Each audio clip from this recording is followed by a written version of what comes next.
जय हिंद दोस्तों, मैं हूं आपका दोस्त के बी और आज की इस वीडियो में हम 16 अप्रैल 2021 को एसएससी सीएचएसएल के जो आपके तीनों शिफ्ट का एग्जाम हुआ है इसमें पूछे गए जीके और करंट अफेयर्स के प्रश्नों को डिस्कस करेंगे। तो पूरा वीडियो बहुत ही ध्यान से देखिएगा। इस वीडियो की जो पीडीएफ फाइल है वह आपको टेलीग्राम चैनल केवी गुरुजी या फिर kbguruji.in के ऊपर मिल जाएगी, तो वहां से आप इसके पीडीएफ को डाउनलोड कर सकते हैं। तो चलिए तीसरे शिफ्ट में जो आपके प्रश्न पूछे गए थे उनके साथ में हम शुरुआत करते हैं। तो काफी टफ प्रश्न पूछे जा रहे हैं, तो इसीलिए आप अपनी तैयारी को और बेहतर भी करिएगा। तो पहला प्रश्न पूछा गया कि 1992 का जो समर ओलंपिक हुआ था इसके ओपनिंग सेरेमनी में भारतीय झंडे को कैरी करने वाली पहली महिला कौन थी? तो इनका नाम है सिनी अब्राहम, जो कि एक स्प्रिंट रनर थी और इन्हीं के द्वारा पहली बार ओलंपिक खेलों में भारतीय झंडे को कैरी किया गया था। फिर प्रश्न पूछा गया कि सांभर झील आपको किस राज्य में देखने को मिलेगा?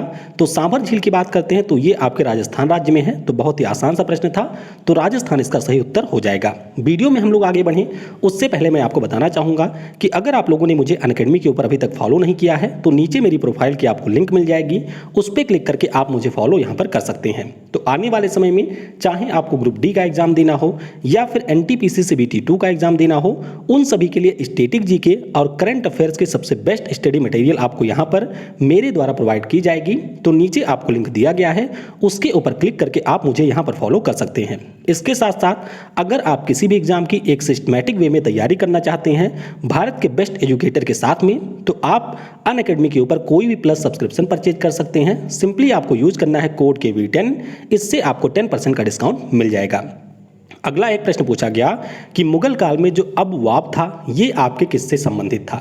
तो अबवाब की अगर हम लोग बात करते हैं तो ये विभिन्न प्रकार के टैक्स थे, जैसे कि हाउस टैक्स हो गया, सिंचाई टैक्स हो गया, तो इसी को हम लोग अबवाब के नाम से जानते हैं। फिर एक प्रश्न पूछा गया कि सेबेस्टियल बेटल किस खेल से संबंधित हैं? तो इनकी अगर हम लोग बात करते हैं तो ये एक फार्मूला 1 रेसर है जर्मनी के, मर्सिडीज गाड़ी के ये चालक हैं। हालांकि बाद में एक लोगों के द्वारा कंफर्म किया गया कि यहाँ पर सेबेस्टियन कोर्डा के बारे में पूछा गया था। तो सेबेस्टियन कोर्डा की अगर हम लोग बात करते हैं तो ये आपके टेनिस के प्लेयर हैं अमेरिका देश के। तो जो भी आपका पूछा गया होगा दोनों के बारे में मैंने आपको बता दिया है। अगला प्रश्न पूछा गया कि 2020 में बांग्लादेश में भारत के उच्चायुक्त कौन बने? तो इनका नाम है यहाँ पर विक्रम दोरईस्वामी। क्या नाम है? विक्रम दोरईस्वामी इनका नाम है, जो कि पिछले साल भारत के उच्चायुक्त बने थे बांग्लादेश में। अगला प्रश्न पूछा गया कि माई मास्टर पुस्तक के लेखक कौन है? तो ये हैं स्वामी विवेकानंद जी। कौन है? स्वामी विवेकानंद जी माई मास्टर पुस्तक के लेखक हैं। अगला प्रश्न यहाँ पर पूछा गया कि जो राज्यपाल होते हैं उनकी शक्तियों का वर्णन किस अनुच्छेद में किया गया है? तो इनकी शक्तियों का वर्णन अनुच्छेद 154 में किया गया है। लेकिन बाद में यह बताया गया कि प्रश्न इस प्रकार से पूछा गया था कि अनुच्छेद 361 में कौन से प्रावधान दिए गए हैं? तो अनुच्छेद 361 में यह प्रावधान दिया गया है कि जो भी हमारे देश के राज्यपाल होते हैं या फिर राष्ट्रपति होते हैं उनके द्वारा अपने टर्म के दौरान जो भी कार्य किए जाएंगे उसके लिए किसी भी न्यायालय में उनकी जवाबदेही नहीं होगी। तो ये आपके अनुच्छेद 361 में बताया गया है। फिर एक प्रश्न था कि पतंग उत्सव किस अवसर पर मनाया जाता है? तो ये आपके मकर संक्रांति के उस अवसर पर मनाया जाता है। तो मकर संक्रांति हो जाएगा करेक्ट। अगला प्रश्न पूछा गया कि GIMP का फुल फॉर्म क्या होता है? तो इसका पूरा नाम होता है GNU इमेज मैनिपुलेशन प्रोग्राम। क्या होता है? GNU image manipulation program. तो यह एक प्रकार का आपके ग्राफिक्स एडिटर का काम करता है। तो याद रखेंगे GNU के बारे में। फिर एक प्रश्न पूछा गया कि मालाबार नौसैनिक अभ्यास कितने देशों के बीच में हुआ था? तो पिछले साल इसमें 4 देशों ने हिस्सा लिया था। कौन कौन से देश हैं? तो जापान हो गया, अमेरिका हो गया, ऑस्ट्रेलिया हो गया और हमारा देश भारत है। 2 चरणों में ये अभ्यास हुआ था। एक तो आपके विशाखापट्टनम में हुआ था और दूसरा चरण जो है उसका आयोजन अरेबियन सागर में किया गया था। फिर पूछा गया कि इनमें से कौन सा त्यौहार है जो महाराष्ट्र, छत्तीसगढ़ और मध्य प्रदेश राज्यों में मनाया जाता है और उस दौरान बैलों की पूजा की जाती है? तो ये होता है पोला त्यौहार, जिसे हम लोग पोला फेस्टिवल के नाम से भी जानते हैं। फिर एक प्रश्न पूछा गया कि चालुक्य राजवंश ने भारत के किस क्षेत्र पर शासन किया था?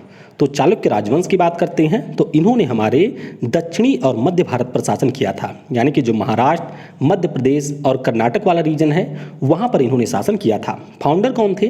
तो पुलाकेशिन प्रथम इसके फाउंडर थे और इसकी जो राजधानी थी वह आपके बादामी में थी। बादामी आपको वर्तमान में मिलेगा महाराष्ट्र में। फिर प्रश्न पूछा गया कि द ग्रेट इंडियन नावल पुस्तक के लेखक कौन है? तो ये पुस्तक लिखी गई है महान भारतीय लेखक शशि थरूर जी के द्वारा। फिर प्रश्न पूछा गया कि शरीर के किस भाग की संरचना बीन के बीज के जैसी होती है, तो ये आपके किडनी की संरचना होती है, तो किडनी यहाँ पर हो जाएगा करेक्ट। अगला प्रश्न पूछा गया कि पाइप से होकर के जब हमारा पानी बहता है तो उसके प्रवाह को मापने के लिए किस उपकरण का प्रयोग किया जाता है, तो इसे हम लोग बेंटुरीमीटर के नाम से जानते हैं। किस नाम से? बेंटुरीमीटर के नाम से जानते हैं। फिर पूछा गया कि हमारे भारत की सबसे उपजाऊ मिट्टी कौन सी है, तो सबसे उपजाऊ मिट्टी होती है अलुवियल सॉइल, जिसे हम लोग जड़ोल मिट्टी के नाम से भी जानते हैं, और भारत के 43% एरिया में आपको ये देखने को मिलेगी। अगला प्रश्न पूछा गया कि भारत का जो पहला परागणकर्ता पार्क है ये किस राज्य में खोला गया, तो ये आपके उत्तराखंड के हल्द्वानी में खोला गया है, तो ये भी आपको याद रखना है। फिर एक प्रश्न पूछा गया कि नॉटिकल मील किसकी इकाई होती है, तो नॉटिकल मील की अगर हम लोग बात करते हैं तो ये आपके दूरी की इकाई होती है, और एक नॉटिकल मील में 1.8 किलोमीटर होता है। अगला प्रश्न यहाँ पर पूछा गया कि व्यक्तिगत रेसलिंग जो कि आपके सर्बिया के बेलग्रेड में हुआ था पिछले साल दिसंबर महीने में, उसमें आपके सिल्वर मेडल किसने जीता था, तो अंशु मलिक ने यहाँ पर इस इंडिविजुअल रेसलिंग विश्व कप में सिल्वर मेडल भारत के लिए जीता था, तो ऑप्शन हो जाएगा अंशु मलिक। एक प्रश्न यहाँ पर आरबीआई के डेबिट और क्रेडिट कार्ड नियम से संबंधित था, तो वो प्रश्न मुझे नहीं मिल पाया है। अगर आप में से किसी को पता है तो नीचे कमेंट में आप उसके बारे में बता सकते हैं। तो अब हम लोग जो आपके सेकंड शिफ्ट में जीके और करंट अफेयर के प्रश्न पूछे गए थे उन प्रश्नों को यहाँ पर डिस्कस करेंगे। तो पहला प्रश्न पूछा गया था कि इनमें से किस राज्य में सर्प नौका दौड़ का आयोजन किया जाता है, तो याद रखिएगा ये जो सर्प नौका दौड़ होती है इसका केरल राज्य में आयोजन किया जाता है, तो केरल इसका सही उत्तर हो जाएगा। तो आपने केरल के ओणम त्यौहार के बारे में सुना होगा, तो इसी के अवसर पर इसका आयोजन किया जाता है, और इसे हम लोग अराणमुला नौका दौड़ के नाम से भी जानते हैं। फिर एक प्रश्न पूछा गया कि इनमें से कौन सी धातु है जो कि वायुमंडलीय ऑक्सीजन और नमी के साथ में क्रिया करके हरे रंग की एक परत बना देती है, तो ये हमारी धातु होती है कॉपर, यानी कि जो हमारा तांबा होता है वह आपके वायुमंडलीय ऑक्सीजन और नमी के साथ में क्रिया करके हरे रंग की परत अपने ऊपर बना लेती है। अगला प्रश्न यहाँ पर पूछा गया कि हरिहर और बुक्का नामक दो भाइयों ने 1336 में किस नगर की स्थापना की थी, तो टीएस ने यहाँ पर जो आपके एनटीपीसी में पूछे गए प्रश्न थे उसको एज इट इज कॉपी कर दिया है। तो यहाँ पर इन दोनों भाइयों के द्वारा विजयनगर एम्पायर की स्थापना की गई थी, और आपको याद रखना है कि यहाँ पर ये लोग संगम वंश के शासक थे, और इसकी जो राजधानी थी वह आपको मिलेगी हम्पी में। कहाँ पर? हम्पी में आपको इसकी राजधानी मिलेगी। परीक्षा में कई बार ये भी पूछा जाता है कि ये जो विजयनगर साम्राज्य था किस नदी के किनारे है, तो तुंगभद्रा नदी के किनारे ये आपको देखने को मिलेगा। और आपको याद रखना है करंट से कि अभी कर्नाटक राज्य की सरकार ने विजयनगर को एक नया जिला भी घोषित किया है, जो कि यहाँ का 31वें नंबर का जिला होगा।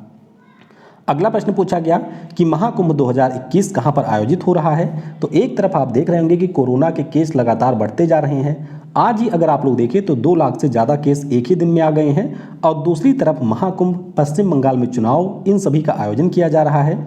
तो हरिद्वार में आपके महाकुंभ का आयोजन किया जा रहा है। ध्यान रखिएगा जो हमारा महाकुंभ होता है ये 4 स्थानों पर आयोजित होता है, जिनमें से एक आपका हरिद्वार है गंगा नदी के किनारे, एक प्रयागराज जहां पर 2019 में हुआ था, तो ये भी आपके गंगा नदी, यमुना नदी और सरस्वती नदियों के संगम पर है, एक हमारा होता है उज्जैन जो कि आपके क्षिप्रा नदी के किनारे है, और एक हमारा होता है महाराष्ट्र के में नासिक जो कि आपके गोदावरी नदी के किनारे है। तो 4 स्थानों पर महाकुंभ का आयोजन किया जाता है।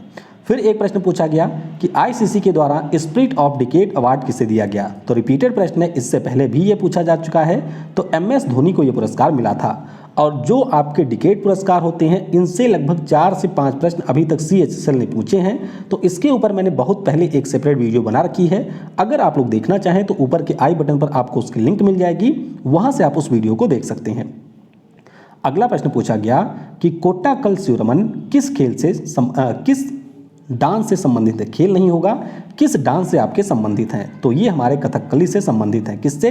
कथकली से ये आपके संबंधित हैं। और नीचे कमेंट में जरा बता दीजिएगा कि कथकली हमारे किस राज्य का शास्त्रीय नृत्य है।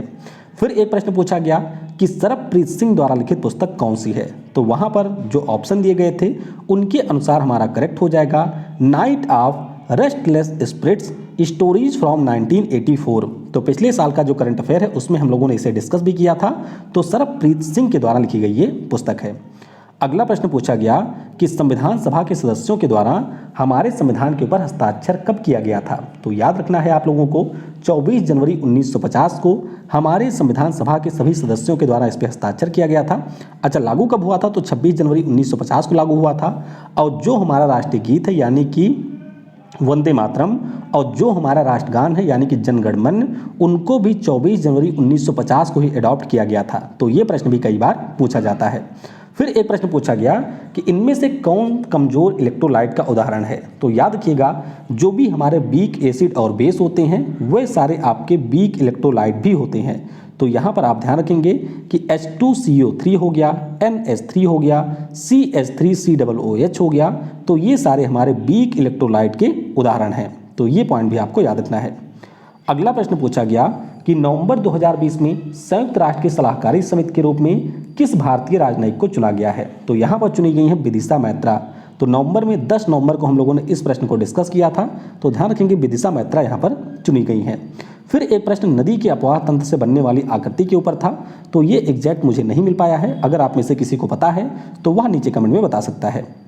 फिर एक प्रश्न पूछा गया कि इनमें से कौन सा राज्य जूट के उत्पादन में सबसे आगे है? तो वैसे अगर हम लोग बात करते हैं तो हमारे देश में जूट के उत्पादन में सबसे आगे है वेस्ट बंगाल, लेकिन वेस्ट बंगाल ऑप्शन में नहीं था। ऑप्शन में आपका दिया गया था बिहार। तो बिहार हो जाएगा यहाँ पर करेक्ट। तो इसके बारे में आप लोग याद रखेंगे। पहले स्थान पे कौन है? तो पहले स्थान पे है पश्चिम बंगाल। फिर एक प्रश्न पूछा गया कि पृथ्वी के अध्ययन को क्या कहा जाता है? तो ध्यान रखेंगे, जो हमारे पृथ्वी का अध्ययन होता है वह से हम लोग जियोलॉजी के अंतर्गत करते हैं। तो जियोलॉजी इसे हम लोग कहते हैं। फिर एक प्रश्न पूछा गया कि बांग्लादेश पाकिस्तान से अलग होकर के कब एक नया देश बना था? तो याद रखेंगे आप लोग, बांग्लादेश के द्वारा 26 मार्च 1971 को आज़ादी की घोषणा कर दी गई थी, लेकिन उसके बाद में बांग्लादेश लिबरेशन वार होता है, जिसमें फाइनली जाकर के 16 दिसंबर 1971 को भारतीय सेना की मदद से बांग्लादेश को विजय मिलती है और तब ये एक स्वतंत्र देश बनता है। तो 26 मार्च को बांग्लादेश अपना स्वतंत्रता दिवस भी मनाता है। ये पॉइंट भी आपको याद रखना है। एक प्रश्न पूछा गया कि दिसंबर 2020 में अंडमान और निकोबार के नए डीजीपी कौन बने हैं? तो याद रखेंगे आप लोग, यहाँ पर नए डीजीपी बने थे सत्येंद्र गर्ग। क्या नाम है? सत्येंद्र गर्ग इनका नाम है। और पिछले साल आपके मध्य प्रदेश के नए डीजीपी बने थे जिनका नाम है यहाँ पर BK जौहरी, जो कि हमारे BSF के पूर्व महानिदेशक थे।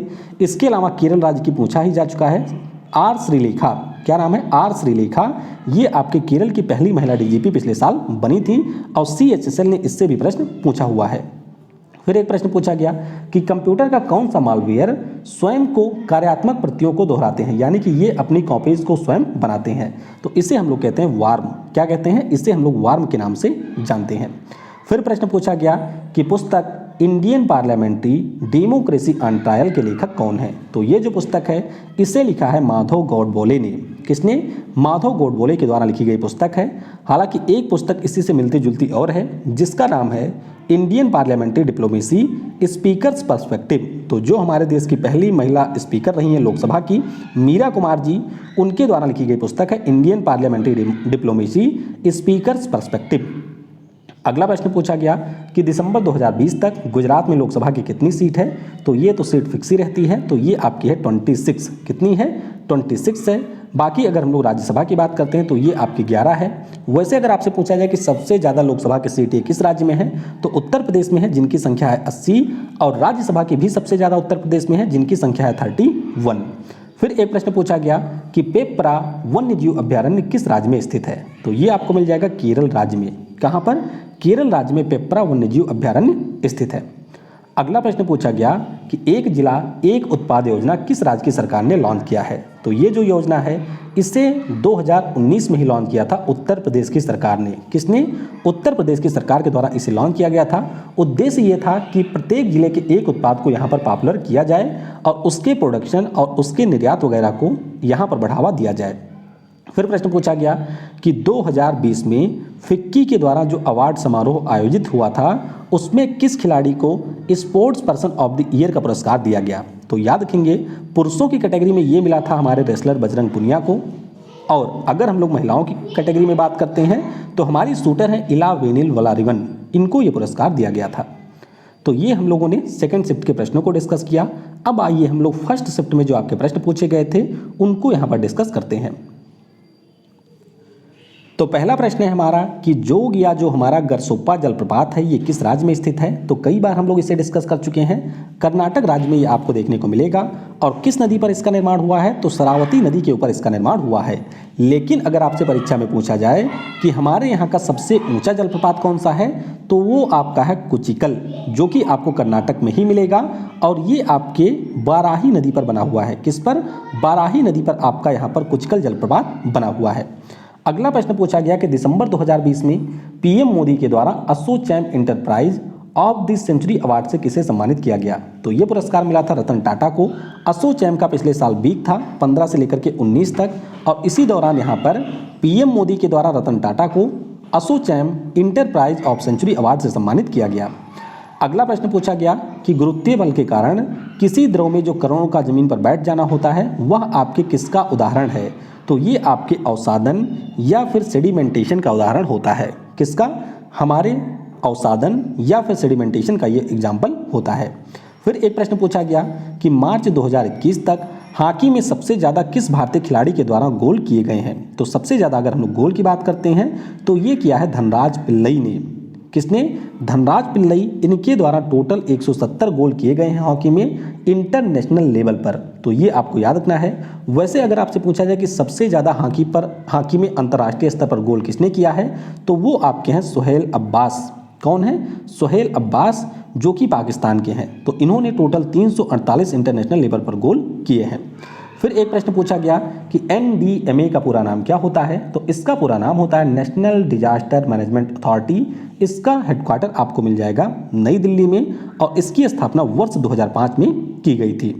फिर एक प्रश्न पूछा गया कि किस खिलाड़ी ने ओलंपिक खेलों में हॉकी में सबसे ज़्यादा गोल किया हुआ है, तो याद रखेंगे इनका नाम है बलवीर सिंह। क्या नाम है? बलवीर सिंह इनका नाम है। तो इन्होंने जो हम लोगों ने हॉकी में टोटल 13 गोल किए हैं फाइनल मुकाबले में, उसमें से 9 अकेले किया है बलवीर सिंह ने। तो बहुत ही महान खिलाड़ी रहे हैं हमारे देश के हॉकी में। तो ध्यान रखेंगे इन्होंने टोटल 9 गोल किए हैं ओलंपिक के हॉकी के फाइनल में। वैसे अगर हम लोग ओलंपिक खेलों की बात करते हैं तो उसमें भी हमारे देश के द्वारा ही सबसे ज़्यादा गोल किए गए हैं। अगला प्रश्न पूछा गया कि तेल और ओंग किसकी सहायक नदियां हैं, तो ये आपके महानदी की सहायक नदियां हैं। महानदी की बात करते हैं तो दंडकारण्य की पहाड़ियों से निकलती हैं और उड़ीसा से होकर के ये बहती हैं। तो ध्यान रखेंगे महानदी हमारे जो नदी है तेल और ओंग उसकी सहायक नदियां हैं। फिर एक प्रश्न पूछा गया कि स्लैश व बर्न किस प्रकार की खेती होती है, तो ध्यान रखेंगे जो हमारी झूम एग्रीकल्चर होता है जिसे हम लोग शिफ्टिंग कल्टीवेशन के नाम से जानते हैं, ये हमारे स्लैश और बर्न खेती का उदाहरण है। तो TCS ने इसको भी एज इट इज कॉपी कर दिया है।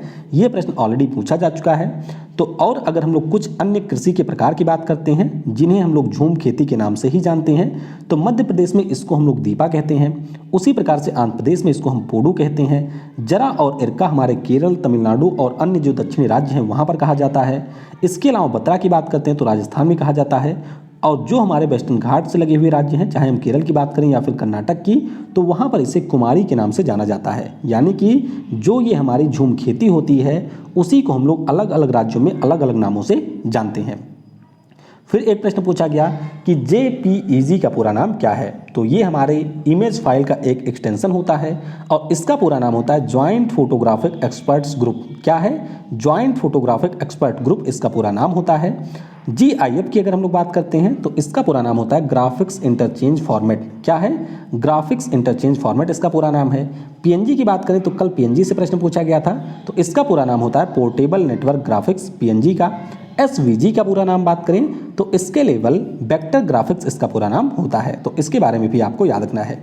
फिर एक प्रश्न पूछा गया कि माइक्रोसॉफ्ट के द्वारा माइक्रोसॉफ्ट वर्ड 1.0 कब लॉन्च किया गया था, तो माइक्रोसॉफ्ट ने विंडो कब लॉन्च किया था? 1985 में लॉन्च किया था। ये प्रश्न ऑलरेडी CHSL में पूछा जा चुका है। और अगर हम लोग यहाँ पर माइक्रोसॉफ्ट वर्ड की बात करते हैं तो अक्टूबर 1983 में इसको लॉन्च किया गया था। कब? अक्टूबर 1983 में इसे लॉन्च किया गया था। फिर एक प्रश्न पूछा गया कि अंशी राष्ट्रीय पार्क या फिर जो आपका काली टाइगर रिजर्व है ये किस राज्य में स्थित है, तो आसान सा प्रश्न है, ये आपको मिल जाएगा कर्नाटक में। कहाँ पर? कर्नाटक में ये आपका स्थित है। फिर एक प्रश्न पूछा गया कि नुआखाई त्यौहार किस त्यौहार के अगले दिन मनाया जाता है, तो आप ध्यान रखेंगे जो हमारी भादो महीने में गणेश चतुर्थी का त्यौहार होता है उसी के अगले दिन यहाँ पर नुआखाई त्यौहार मनाया जाता है। अब वैसे अगर परीक्षा में पूछा जाए कि नुआखाई त्यौहार कहाँ पे मनाया जाता है, तो ध्यान रखेंगे ये आपके उड़ीसा में होता है, लेकिन छत्तीसगढ़ के भी कुछ भागों में इसको मनाया जाता है। तो याद रखेंगे छत्तीसगढ़ भी अगर आपको ऑप्शन में मिलता है तो वो भी हो जाएगा करेक्ट।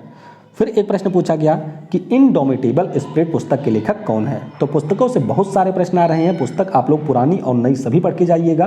तो डॉक्टर एपीजे अब्दुल कलाम जी के द्वारा लिखी गई पुस्तक है जिसका नाम है इनडोमिटेबल स्पिरिट।